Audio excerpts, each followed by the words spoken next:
Big bash league के 11वें match में Sydney Sixers और मेलबर्न स्टार्स आमने सामने थे। कागज पर तो ये एक करीबी मुकाबला लग रहा था, लेकिन असल में ये एक खिलाड़ी के यादगार प्रदर्शन की कहानी बन गया। आज हम सिर्फ स्कोर नहीं देखेंगे, बल्कि ये समझेंगे कि एक जीता जिताया दिखने वाला मैच कैसे एक तरफा हो गया। और ये दिलचस्प है क्योंकि 145 का टारगेट T20 में हमेशा एक ट्रिकी चीज होता है। यहाँ से मैच किसी भी तरफ जा सकता था, लेकिन यहाँ एक पारी ने पूरी मैच की स्क्रिप्ट ही बदल दी। बिल्कुल। चलिए पहली पारी से शुरू करते हैं। सिडनी सिक्सर्स ने पहले बैटिंग की और स्कोर बनाया सिर्फ 144 रन और ऑल आउट हो गई। शुरुआत ही खराब रही जब बाबर आजम सिर्फ 2 रन बनाकर चलते बने। पावर प्ले में वो मोमेंटम मिला ही नहीं। सही बात है, पहले 6 ओवर में सिर्फ 35 रन के आसपास बने और एक बड़ा विकेट गिर गया। यहीं से सिक्सर्स बैकफुट पर आ गए थे। एक तरफ से डैनियल ह्यूज ने पारी को संभालने की कोशिश जरूर की, 42 गेंदों में 60 रन बनाए। हाँ, 142 का स्ट्राइक रेट सुनने में तो अच्छा लगता है, लेकिन यहाँ एक सवाल उठता है, क्या ये पारी टीम के लिहाज से थोड़ी धीमी थी? क्योंकि जब ह्यूज बैटिंग कर रहे थे, दूसरे छोर से कप्तान हेनरिक्स समेत कोई भी बल्लेबाज टिक नहीं पा रहा था। विकेट लगातार गिर रहे थे। क्या ह्यूज को और बड़ा रिस्क लेना चाहिए था? देखिए, यही T20 की दुविधा है। अगर वो रिस्क लेते और आउट हो जाते तो शायद टीम 120 तक भी नहीं पहुंचती। लेकिन उनकी संभली हुई पारी के बावजूद डेथ ओवर्स में स्टार्स के गेंदबाजों ने कमाल की वापसी की।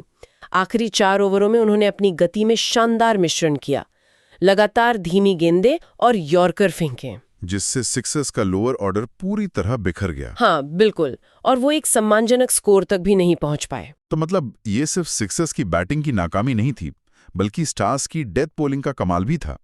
अच्छा, तो अब आते हैं 145 के लक्ष्य पर। मेलबर्न स्टार्स की शुरुआत भी अच्छी नहीं रही। जो क्लार्क पहले ही ओवर में 0 पर आउट हो गए। लगा कि अब मैच में मजा आएगा। सिक्सर्स को वही चाहिए था, एक शुरुआती विकेट। इससे दबाव बनता है ना। लेकिन उनका पूरा प्लान शायद क्लार्क के विकेट तक ही सीमित था, क्योंकि इसके बाद जो हुआ उसके लिए उनके पास कोई प्लान भी था ही नहीं। इसके बाद शुरू हुआ द सैम हार्पर शो। 60 गेंदों पर 110 रन नॉट आउट, जिसमें 12 चौके और 6 छक्के शामिल थे।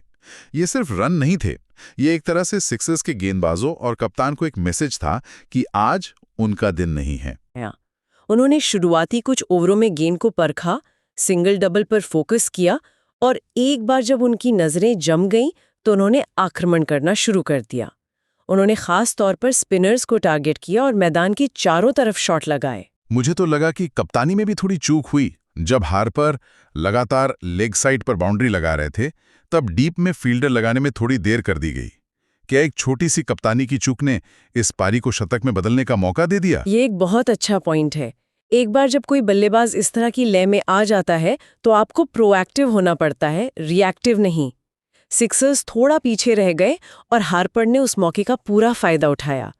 अकेले ही टीम के 75% से ज्यादा रन बना देना, ये अविश्वसनीय है। ये दिखाता है कि दूसरे छोर पर बल्लेबाजों मतलब कैलावे और मरलो को सिर्फ उनका साथ देना था और कुछ नहीं। तो नतीजा ये हुआ कि मेलबर्न स्टार्स ने ये मैच 17.3 ओवर में ही 7 विकेट से जीत लिया, वो भी 15 गेंदें बाकी रहते हुए। तो ये सिर्फ एक जीत नहीं थी, ये एक खिलाड़ी का पूरा दबदबा था, जिसके सामने एक टीम की रणनीति पूरी तरह से फेल हो गई। हाँ, अगर हम इसे बड़ी तस्वीर में देखें तो ये मैच एक व्यक्ति के असाधारण कौशल और एक टीम की सामूहिक विफलता के बीच का अंतर दिखाता है। एक तरफ हार्पर का शतक था और दूसरी तरफ सिक्सर्स की टीम जो एक यूनिट के तौर पर प्रदर्शन करने में नाकाम रही। तो जो मुकाबला कांटे का होना चाहिए था, वो एक यादगार शतक की वजह से एक तरफा बन गया। और ये मैच एक जरूरी सवाल भी खड़ा करता है। T20 क्रिकेट के इस डेटा ड्रिवन दौर में, जहां हम मैचअप्स, बॉलिंग प्लान्स और रणनीतियों की इतनी बात करते हैं, क्या एक खिलाड़ी का असाधारण व्यक्तिगत प्रदर्शन आज भी इन सब पर भारी पड़ सकता है? लगता है कभी-कभी सिर्फ प्रतिभा हर रणनीति को मात दे देती है।